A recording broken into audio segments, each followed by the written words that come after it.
eksikliklerini dile getirme anlamında her toplantıya elimizde geldikçe katılmaya çalışıyoruz. Bu nedenle biz de kent konseyi toplantısına katılmak için geldik.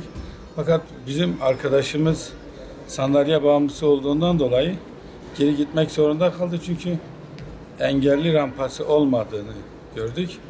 Bu nedenle ben de çıkarken çok zorlandım. Çünkü ben her an düşüp bir yerimi kırabilirdim. Bunun hesabını kime soracaktım? Ondan dolayı bu konulara el atılması, bu konularla ilgili artık insanların, engellerin de hayatta var olduğunu, engellerin de yaşama hakkını olduğunu dile getirme anlamında bu toplantıda dile getirmeye çalıştım. Çünkü gerçekten de engeller Türkiye'de her yerde var olduğunu ispatlasa da ilimiz daha bunun bilincinde değil. Bunun bilincinde olması için de engellere gidebileceği yerlerde toplantıların yapılması gerektiğine inanıyorum.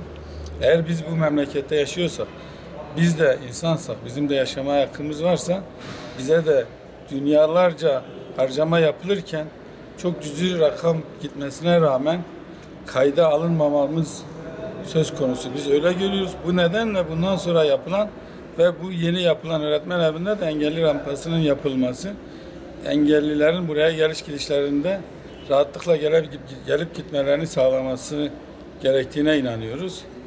Bununla ilgili bütün yetkilileri bu konuyla ilgili duyarlılığa davet ediyoruz. Muş'ta en çok sıkıntı çektiğimiz konular rampaların olmayışı, engellerin gidebileceği hiçbir kuruma, binde bir kuruma gidebilmesi, binde birin dışında hiçbir kurumun engellere uygun olmayışını. Ki aslında bunda tek şey var bizce, biz buna inanıyoruz.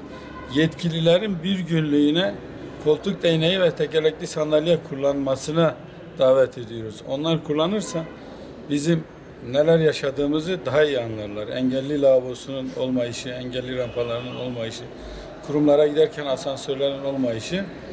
Bunu dile getirmemiz için, onların bizi anlaması için, bize yapabilecekleri, bizi anlayabilmeleri için bunların da bir günlüğüne tekerlekli sandalye veya koltuk değnekleriyle bir kuruma gidip işlerini yürütebilirler mi?